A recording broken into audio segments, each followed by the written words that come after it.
Wahalan wasalan, karibuni kwa mara nyingine katika kipindi chetu cha Kiswahili. Natumai mbuheri wa afya wakati huu. Kwa hivyo, wacha nikaweze kuchukua fursa hii, nikaweze kualika katika kipindi chetu cha leo cha Kiswahili gredi ya 9. Katika kipindi chetu cha leo ningependa tukaweze kuangazia kuhusu sehemu hii ya sarufi, hasa sehemu ya aina za maneno katika gredi ya 9, na sehemu ambayo ningependa tukaweze kuizamia kwa undani ni sehemu ya vihusishi. Kabla ya kuzama katika sehemu ya vihusishi, itakuwa vyema tukaweza kujikumbusha baadhi ya aina za maneno katika lugha ya Kiswahili, na utapata kwamba kuna jumla ya aina 8 za maneno. Utazungumzia kuhusu nomino, uzungumzie kuhusu vivumishi, kuna vitenzi, pia utapata kuna vielezi, kando na vielezi kuna viunganishi, utapata kwamba kuna vihusishi, kuna vihisishi, utapata kwamba pia kuna vielezi. Kwa hivyo na mwishowe utapata kwamba kuna viwakilishi. Hivi utapata kwamba haya ni baadhi ya aina ya maneno ambayo yanapatikana katika lugha ya Kiswahili.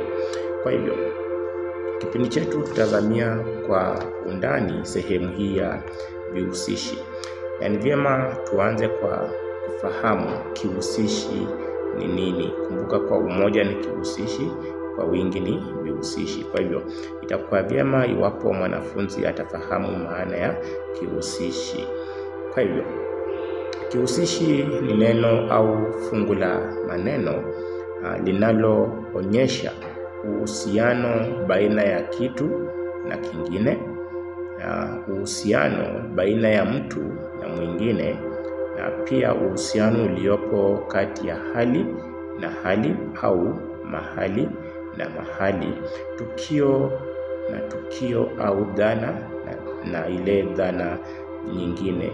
Hivyo ndivyo tunafafanua maana ya kihusishi. Neno au fungu la maneno linaloonyesha uhusiano baina ya kitu na kingine, mtu na mwingine, hali na hali, mahali na mahali, tukio na tukio, au dhana na nyingine. Utapata kwamba kuna baadhi ya vihusishi.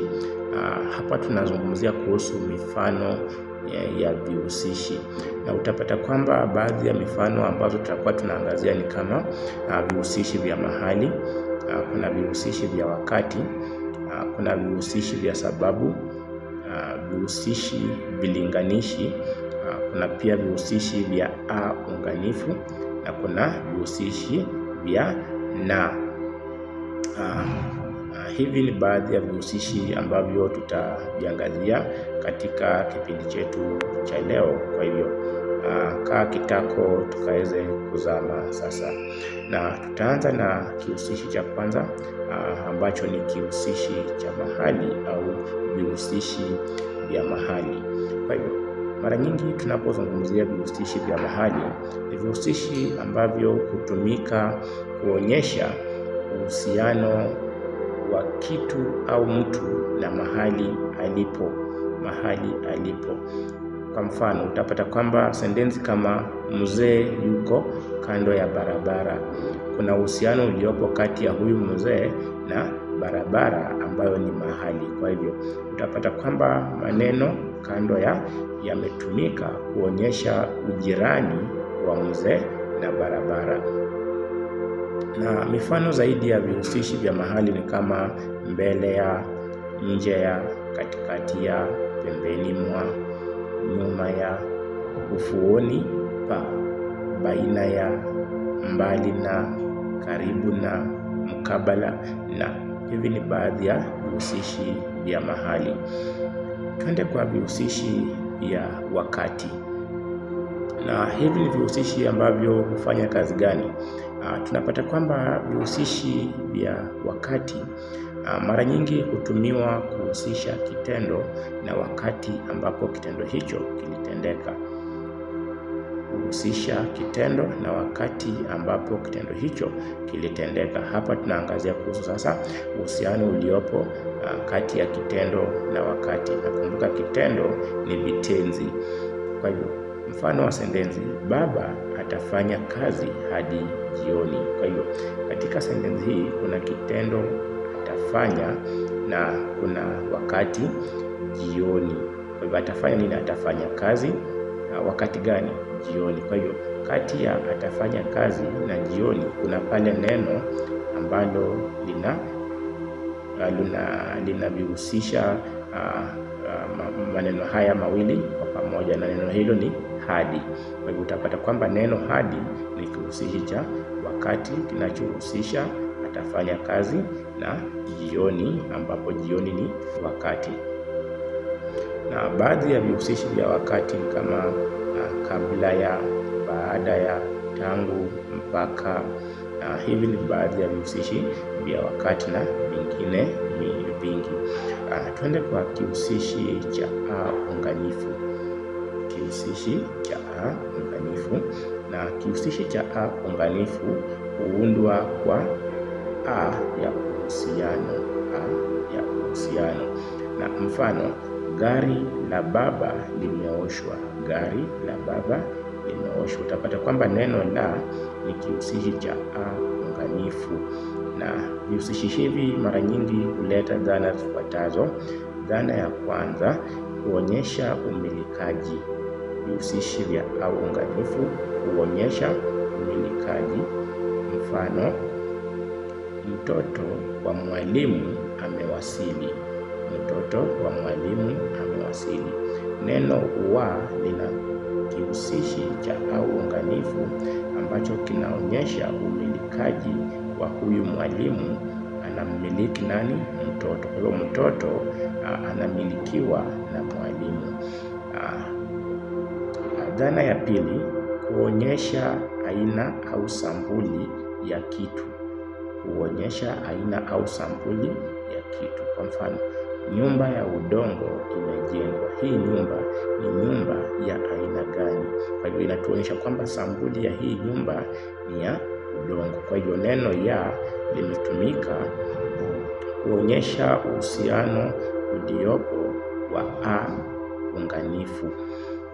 Dhana ya tatu ni kuonyesha nambari katika orodha. Kuonyesha nambari katika orodha. Kwa mfano, kitabu cha tatu ni cha Kiswahili.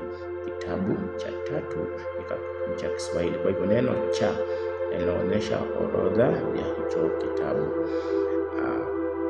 Kwa hivyo pia unapata kwamba vihusishi hivi hubadilika kutegemea ngeli ya nomino husika. Kwa mfano, chakula cha mtoto kimeiva. Kwa umoja, kwa wingi ni vyakula vya watoto vimeiva. Hiyo ni ngeli ya ki-vi. Kwa hiyo vihusishi hivi vya unganifu hubadilika mara nyingi kulingana na ngeli ambayo imetumika katika sentensi. Pia acha tukaweze kuangazia vihusishi vya sababu. Vihusishi vya sababu, na vihusishi vya sababu hutumika kuonyesha uhusiano wa chanzo cha jambo au hali. Mbona tendo hili likafanyika? Mbona mwanafunzi akakosa kufaulu? Sababu. Kwa hivyo, na pia huonyesha kitu kilichosababisha jambo fulani kutokea. Mfano, alipita mtihani kwa vile alitia bidii. Sababu ya huyu mwanafunzi kupita mtihani ni yeye kutia bidii. Kwa hivyo neno kwa vile linaonyesha uhusiano wa kupita mtihani na kutia bidii. Maneno kwa vile yanaonyesha kuwa kupita katika mtihani kulitokana na kutia bidii kwa mwanafunzi huyo. Mifano zaidi ya vihusishi vya sababu ni kama kwa sababu ya, kwa ajili ya, kwa kuwa, kwa maana, mingairi ya, na kwa minajili ya. Kisha tuangazie vihusishi vilinganishi. Vihusishi vilinganishi hapa ni vihusishi ambavyo hufanya kazi ya kulinganisha watu, vitu au dhana kwa kurejelea kimo, kitendo, tabia, idadi au athari. Kwa mfano, kuliko, kushinda, sembuse, seuze, zaidi ya, kupita. Mfano katika sentensi, simba ni mkali kuliko chui. Kwa hivyo neno kuliko ni kihusishi kilinganishi. Wanalinganisha ukali wa simba na ule ukali wa chui. Kwa hivyo mfano mwingine, nilimuua simba, seuze paka.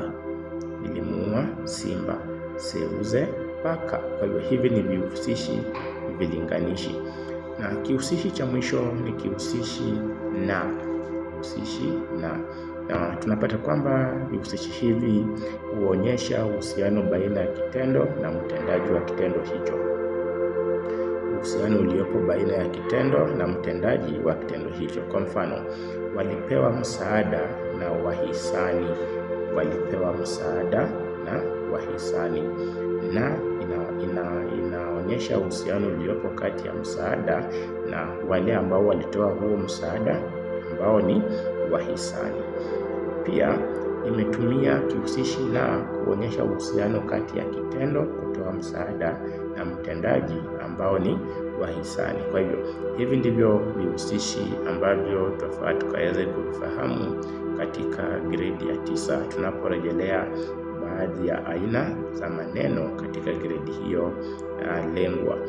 Natumai umejifunza na utazidi kujifunza, na iwapo wewe ni mwalimu, wacha wanafunzi wakaweze kutazama video hii ili pia wakaweze kujifunza. Kumbuka katika mtaala wa umilisi tuna sehemu ambayo ya kidijitali ambapo wanafunzi wafaa wakaweze kutumia vifaa vya kidijitali ili kuzidi kujifunza zaidi. Kwa hivyo usiwanyime wakati wa kutumia vifaa hivyo ili wakaweze pia kujifunza zaidi kutokana na kile ambacho umewafunza darasani. Mungu awabariki na tukutane katika kipindi ambacho kitafuata. Asanteni.